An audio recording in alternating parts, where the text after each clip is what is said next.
아멘. 할렐루야. 오늘 이 예배 가운데 함께 하신 우리 모든 성도들과 또 이 예배 자리에 함께 하신 우리 모든 이들에게 하나님의 놀라운 은혜가 충만하기를 간절히 축복합니다. 또 영상으로 함께하는 우리 모든 성도님들에게 다시 한번 하나님의 놀라운 은혜가 가득하기를 간절히 바랍니다. 또 오늘 스승의 주일입니다. 스승의 날을 기념하면서 우리 교회 학교를 섬기는 우리 많은 교사님들이 있습니다. 우리 유치부부터 초등부 또 학생부까지 우리 많은 우리 교회 선생님들이 있는데 다시 한번 다음 세대를 위한 수고와 헌신에 다시 한번 진심으로 감사드립니다. 그 놀라운 은혜가 섬기는 모습 가운데 놀라운 은혜가 충만하기를 간절히 축복합니다. 우리가 살아가면서 깨어있는 인생을 살아간다는 것 아주 중요한 일입니다. 우리는 깨어있음 또 깨어있기를 강조하는 대표적인 종교가 우리 옆 동네에 있는 그 불자로 시작하는 그 종교라고 생각합니다.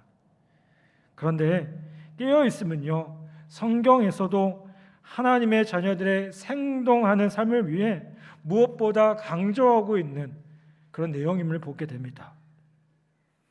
하나님 마음에 합한 사람이라고 불려지는 다윗 왕은 사울 왕에게 쫓기는 일생의 위기 앞에 내가 새벽을 깨우리로다 라고 스스로 다짐을 합니다. 예수님은 다가오는 자신의 십자가에 대한 그런 각성 없이 일상적인 증인 아니라므로 역사의 중요한 저녁을 준비 없이 맞이하는 제자들에게 너희는 여기 머물러 깨어 있으라 라고 말씀하십니다. 사도 바울은 거대한 세속화의 파도가 밀려오는 시대를 살고 있는 로마의 성도들에게 너희가 이 시기를 알거니와 지금은 자다가 깰 때라고 로마서 13장에서 편지를 쓰고 있습니다. 또 바울은 골로새 교회를 향한 편지에서도 기도에 감사함으로 깨어 있으라고 권면하고 있습니다. 오늘 이 편지를 쓰고 있는, 이 말씀을 전하고 있는 사도 요한도 죽어가면서도 그 위기를 깨닫지 못하는 1세기의 한 교회를 향해서 깨어 있어야 됨을 말씀하고 있습니다. 3장 2절에서는 너는 일깨어 그 남은 바 죽게 된 것을 굳건하게 하라 라고 권면합니다. 3절에서 다시 일깨지 아니하면 안 된다라고 말씀합니다. 여러분, 이 사대교회, 오늘 우리가 함께 나눌 이 사대교회에 대한 중요한 키워드가 뭐냐면 바로 깨어남이라는 거예요. 깨어 있어야 된다는 겁니다. 사대교회를 향해서 주시는 그 주님의 모습은, 메시지를 주시는 주님의 모습은요, 하나님의 7영과 7뼈를 가지신 분이라고 얘기합니다. 1절 말씀을 보면 이렇게 말씀하죠. 사대교회 사자에게 편지하라. 하나님의 7영과 7뼈를 가지신 이가 이르시되 라고 말씀합니다.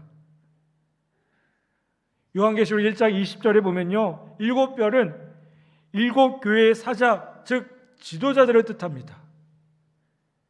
교회의 지도자들을 붙들어 인도하시는 교회의 진정한 주인 되시는 주님, 그 7영을 곧 거룩하고 완전하신 성령님을 통해서 말씀하신다는 거예요.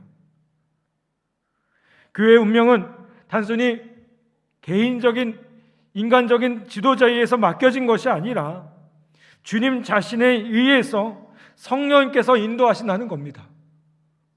여러분, 교회의 주인은요, 교회의 머리는 예수 그리스도입니다. 목사도 아니고요, 교회의 어떤 특정한 직분자도 아닙니다. 우리 교회가 임직을 하고 일꾼을 세운다고 말을 하지만 결국 그들이 주인이 아닙니다. 머리는 누구예요? 예수 그리스도입니다. 그분의 인도하심에 따라서 우리 교회가 세워져야 되고요, 그래야만 건강한 교회가 될 수 있다는 거예요. 그러면 이렇게 생각하시는 분들 계셔요. 아니, 예수님은 그 2000년 전 돌아가셨지 않습니까? 부활하셨지 않습니까? 승천하셔서 하늘에 계셔서 우리 눈에 보이지 않는데 어떻게 이끌고 계십니까? 라고 말씀합니다. 여러분, 주님께서 승천하시면서 우리에게 주신 약속이 있죠. 누구를 보내주시겠다고요? 성령님을 보내주시겠다고요. 바로 그 성령님을 통해서 교회의 머리 되신 예수님께서 역사하고 계신다는 거예요. 아멘? 자, 그러면 지금 무슨 얘기하고 있습니까? 왜 사대교회를 향해서 주님이 이 얘기를 하고 있을까요? 이 교회가 다른 어떤 교회보다도 교회의 머리 되시는 그 주님의 그 간섭, 성령의 간섭이 필요한 교회였다는 거예요. 사대라는 지역은요, 두아디아라는 지역에서 남동쪽으로 약 48km 떨어진 도시입니다. 고대 리디아 왕국의 수도였고요. 인류 역사상 최초로 금과 은으로 화폐를 만들었던 부의 상징이 되었던 도시였습니다. 역사가 헤로도토스는요, 78개의 돌기둥으로 이루어진 거대한 아르테미스 신전을 중심으로 이 도시에서는 연회와 오락, 축제가 끊임이 없었다라고 기록하고 있습니다. 그러나 이러한 사치한 무역의 도시 분위기를 유지해온 이곳의 세속성은요, 1세기 그리스도인들에게 순수한 믿음조차도 급속하게 세속화시키는, 그 믿음을 변질시켜버리는 그런 모습이 되었다는 거예요. 세상을 변화시켜야 되고 세상 가운데 선한 영향력을 끼쳐야 될 교회가 오히려 세상에 영향을 받아서 복음이 아닌 세상의 것들로 물든, 그래서 세상과 다를 바 없는 그런 모습이 되었다는 거예요. 여러분, 우리가 세상 가운데 살아갑니다. 그런데 세상 가운데 살아가지만 우리는 분명히 정체성이 다릅니다. 우리는 하나님 나라 백성입니다. 아멘? 여러분, 우리가 이것을 분명히 알 수 있기를 바랍니다. 우리는 세상 가운데 살아가지만 이 세상에서 분명히 땅을 디디고 그 세상 가운데 살아가야 되지만 우리는 분명한 정체성을 가지고 있어요. 우리는 성도라는 정체성을 가지고 있습니다. 하나님 백성이라는 정체성을 가지고 있습니다. 이 말 무슨 뜻입니까? 세상과 똑같은 것이 아니라 구별되어져야 된다는 겁니다. 세상과 똑같이 다를 바 없다면 우리는 아무런 영향을 끼칠 수가 없다는 것입니다. 이 사대교회를 향한 그 말씀들을 보면요, 칭찬이 거의 없습니다. 주님은 이 교회에 희망의 싹이 존재한다라고 말씀합니다.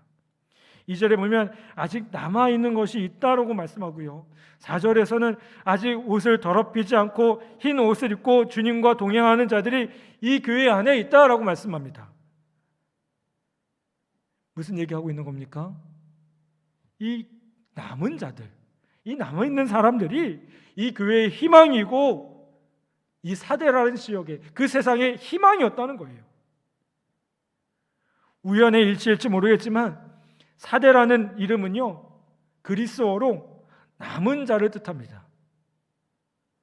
대부분의 다른 교인들과 다르게 세속화를 거부하고 거룩한 삶을 열망하며 주님께 소망을 두고 사는 이 거룩한 소수를 가리켜서 4절에서는 뭐라고 얘기하면 그 옷을 더럽히지 아니하는 몇 명이라고 기록하고 있습니다. 그들은 평소 세상을 지혜롭게 살지 못하는 거룩한 바보였습니다. 왕따를 당하고 있었을지 모릅니다.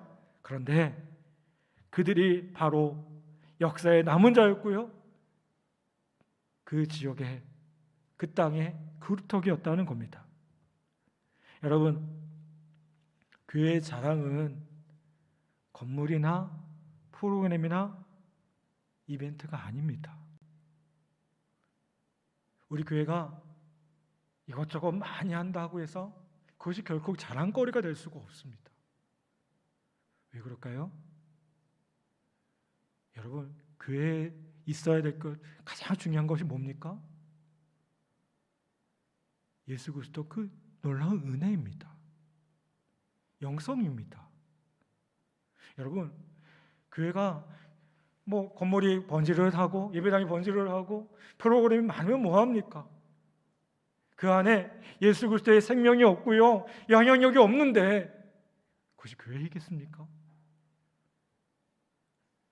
우리 교회가 아무리 프로그램을 많이 하고 화려한 건물을 자랑한다 해도요, 하나님과의 깊은 관계에서 누리는 그 영성의 역사들이 없다면, 세상과 구별되고 거룩한 도덕적인 모습들로 나아가지 못한다면 우리는 말 그대로 뭐예요?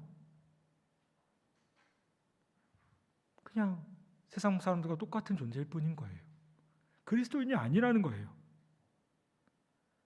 여러분, 빛은요, 어둠 가운데 비춰져야 됩니다. 소금은요, 그 맛이 짜야 됩니다. 그래야 맛을 낼 수 있는 것 아니겠습니까? 그래서 바울은 로마의 성도들에게 로마를 배워야 된다고 말한 것이 아니고요, 뭐라고 말합니까? 세상을 본받지 말라, 세상과 구별되게 살아야 된다. 그 로마의 화려함보다, 세상의 그 로마의 화려함보다 그것을 배우는 것이 아니라 본받지 말라라고 얘기합니다. 여러분, 우리는 세상과 다르다는 것, 그것이 바로 우리의 힘이고 능력이라는 사실을 잊지 않기를 간절히 바랍니다. 이 사대교회는요, 칭찬보다 훨씬 더 책망을 많이 받은 교회입니다. 그만큼 도시의 세속화가 은밀하고도 전체적으로 진행되어져서 교회까지 힘들게 하는, 교회까지 파고든 그런 상황이었습니다. 그래서 주님께서는 이 교회를 어떻게 하시냐면 책망하십니다. 1절 하반부에 보면요, 내가 살았다 하는 이름을 가졌으나 죽은 자로다 라고 말씀하고요, 2절에서는 내 하나님 앞에 내 행위에 온전한 것을 찾지 못하였노니 라고 말씀하고 있습니다. 무슨 얘기하고 있습니까? 이 사대교회는요, 헐만 그렇듯한 그런 교회였다는 거예요. 이름으로는 널리 알려진 교회였지만 교인들 한 사람 한 사람의 영적인 상태는요, 뭐와 같았습니까? 무덤과 같은 겁니다. 사람들 앞에는 대단한 믿음을 가진 것으로 치장하고 있었지만 하나님 앞에서는 그분의 불꽃 같은 눈을 피할 수가 없었습니다. 그래서 지금 뭐라고 얘기하고 계신 거예요? 하나님께서 이 사도 요한을 통해서 사대교회 영적인 시체라는 거예요. 사대교회 겉으로는 살아있는 것 같고 뭔가 화려한 것 같지만 죽어 있다는 거예요. 여러분, 성경에 이런 책망을 받은 사람들이 또 등장을 하죠. 누구겠습니까? 바리새인들입니다. 예수님이 바리새인들을 향해서 뭐라고 합니까? 회칠한 무덤이라고 얘기해요.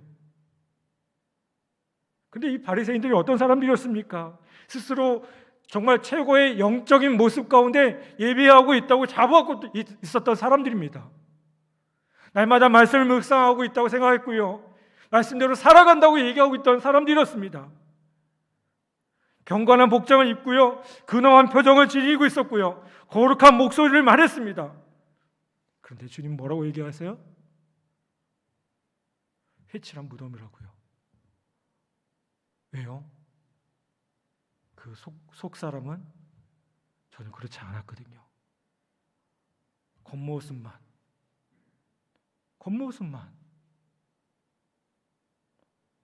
여러분, 교회에서의 모습과 세상의 모습이 달랐고요, 사람들 앞에서와 하나님 앞에서의 모습이 너무 달랐다는 거예요. 그러니 주님은 바리새인들을 향해서 그렇게 손가락질했고요, 또한 그런 우리를 향해서도 주님은 얘기하고 계시다는 거예요. 마태복음 23장 27절부터 28절에 보면 이렇게 말씀합니다. 화 있을진저 외식하는 서기관들과 바리새인들이여, 회칠한 무덤 같으니 겉으로는 아름답게 보이나 그 안에는 죽은 사람의 뼈와 모든 더러운 것이 가득하도다. 이와 같이 너희도 겉으로는 사람에게 옳게 보이되 안으로는 외식과 불법이 가득하도다. 주님이 뭐라고 말씀합니까? 이들 모두 종교적인 외식자들이고 위선자들이라는 겁니다. 여러분, 겉으로 드러나는 종교적인 것에, 겉으로 드러나는 것에 우리의 관심이 있습니까? 여러분, 그러면 우리 모두 바리새인들이 될 수 있다는 사실을 우리가 기억해야 됩니다. 화려하면 뭐합니까? 신앙생활 오래 하면 뭐합니까? 그게 중요한 게 아니잖아요. 우리의 속사람이, 우리의 마음이 얼마나 주님을 향하고 있습니까? 우리의 마음이 얼마나 본질적인 것에 향하고 있습니까? 여러분, 우리의 교회는 어떻습니까? 우리 교회는 그렇게 본질을 충실합니까? 저는 목회를 하면서 정말 두려운 게 그거예요. 여러 가지 프로그램, 이벤트요, 목회자로서 부담을 갖게 돼요. 해야죠. 그런데 그러면서도 본질에 충실하고 있는가? 목회자로서 본질에 충실하고 있는가? 예수 그리스도의 생명, 예수 그리스도의 그 복음, 우리가 그토록 외치고 우리가 가장 중요하게 생각하는 그걸 놓치고 있지 않은가? 금요일마다 우리 여기 계시지만 안보가정의 집사님들과 독서 모임을 하고 있습니다. 신앙도서를 하나 읽으면서 같이 이렇게 이야기를 나누고 있어요. 지난주 금요일 날도 나누면서 요즘에 한국 교회의 모습들을 바라보면서 그런 얘기를 했어요. 우리가 사랑이 없었다고. 사랑이 없었다고. 여러분, 우리 안에 그 사랑이 없다면, 주님을 향한 사랑, 이웃을 향한 사랑, 그것이 없는데 겉만 번지르르 하면 뭐 합니까? 그게 중요하겠습니까? 코로나 시대에 왜 한국 교회들이 욕먹고 있습니까? 왜 그렇게 비난받고 있습니까? 겉만 번지르르 하지 않았습니까? 본질은 다 놓쳐버리고, 사랑하는 거 다 놓쳐버리고, 남을 돕는 그 마음들은 다 놓쳐버리고 겉만 번지르르 한 거 아닙니까? 여러분, 우리가 이 의미를 정말 깨닫지 못한다면, 이 말씀의 의미를 깨닫지 못한다면 우리 교회가 사대교회와 같이, 바리새인들과 같이 그렇게 주님 앞에 책망받을 수 있다는 사실을 우리 모두가 기억하기를 간절히 부탁을 드립니다. 근데 주님께 책망하는 게 참 무서운 일 아니겠습니까? 주님께 책망받는 거. 여러분, 오늘 우리 안에 그런 모습들을 다시 한번 회개하고 결단하고 주님 앞에 다시 한번 믿음으로 깨닫고 나아가는 귀한 은혜가 있기를 간절히 바랍니다. 사대교회를 통해서 배워야 될 건강한 교회의 모습 무엇이겠습니까? 한마디로 깨어 있어야 된다는 겁니다. 깨어있는 교회, 깨어있는 성도가 되어야 된다는 겁니다. 건강한 교회는요, 깨어있는 교회고요, 건강한 성도는 깨어있는 성도입니다. 2절에 보면 내 행위에 온전한 것을 찾지 못했느라고 말씀하셨는데, 여기서 온전한 것은 충만한 것으로 번역될 수 있습니다. 깨어있는 교회, 깨어있는 성도는 뭡니까? 그 주님 주신 것으로 충만하는 겁니다. 예수 그리스도의 은혜, 그 영성, 그것으로 충만한 겁니다. 그런데 문제는 우리가 어떻게 깨어있는 성도로 살아갈 수 있느냐는 것이죠. 그래서 3절에 이렇게 말씀합니다. 그러므로 내가 어떻게 받았으니 어떻게 들었는지 생각하고 지켜 회개하라. 만일 일깨지 아니하면 내가 도둑같이 이르니 그때에 어느 때에 내가 이를지를 내가 알지 못하리라. 여러분, 여기에 등장하는 세 가지 동사를 보면요, 생각하라, 지키라, 회개하라 라고 말씀합니다. 그런데 이거를 다시 둘로 요약하면 깊이 생각하고 깨어서 자신을 지키든지, 그렇지 못한 것은 어떻게 하라고요? 회개하라고요. 지금이라도요. 깨어있음의 자리에서 자신을 깨어서 지키든지, 아니면 그렇지 못하다면 회개하라는 겁니다. 사데라는 도시는 과거 리디아 왕국 당시에 깨어있지 못함으로 멸망한 역사를 가지고 있는 도시입니다. 리디아 왕국의 마지막 통치자 크로이소스 왕은요, 리디아 페르시아 왕인 키루스 2세의 그 침략을 받게 됩니다. 그런데 페르시아 군대는 2주가 되도록 이 천연의 요새를 자랑했던 이 사대성을, 이 사대라는 지역을 좀처럼 함락할 업무를 못 내고 있는 겁니다.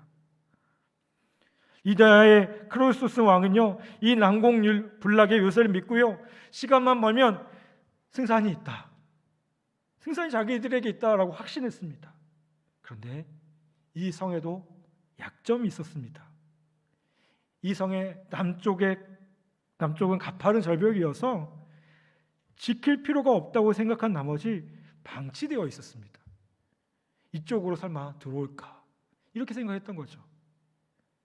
그런데 바로 이곳에 한 군인의 철무가 떨어지는 것을 예사롭지 않게 생각한 페르시아 군대가 바로 이곳이 약점임을 확신하고 집중적으로 이곳을 공략해서 마침내 그 성을 함락시킵니다.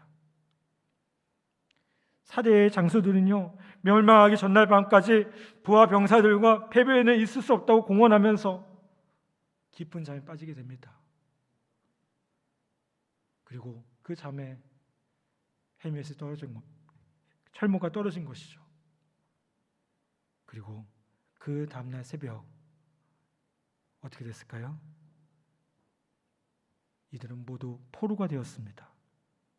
이들의 잠은 바로 죽음의 잠이 되었다는 겁니다.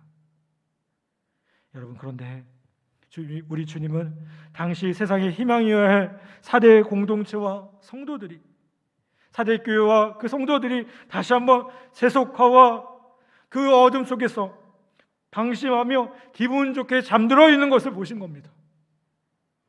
이들은 돈과 풍요로움, 환경적 축복이 그들의 믿음을 지킬 것이라고 착각하고 기도하지 않았어요.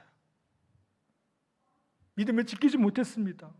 주님의 음성을 듣지 못하고요, 주님을 떠나 있으면서도 세속적인 만족에 빠져 있었습니다.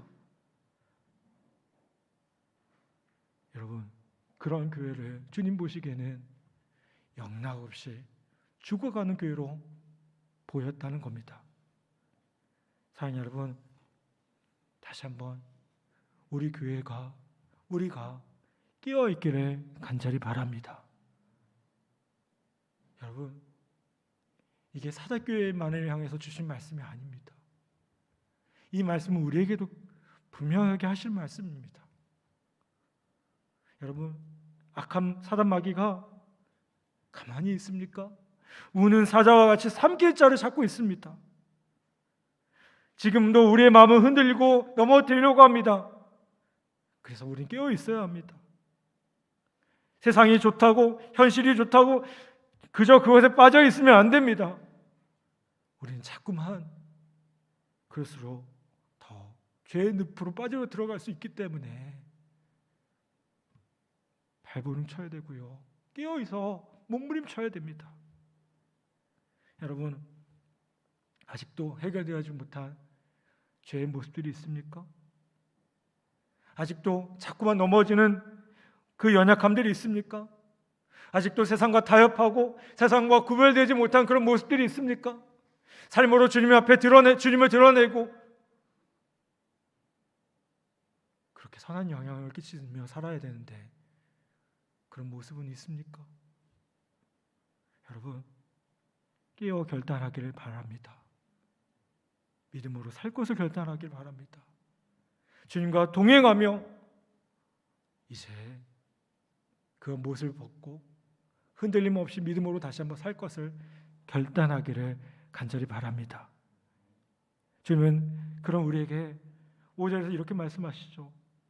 그럼 우리를 내가 그 이름을 생명책에서 결코 지우지 아니하고 내 이름을 내 아버지 앞과 그의 천사들 앞에서 시인할 것이다. 아멘. 아멘.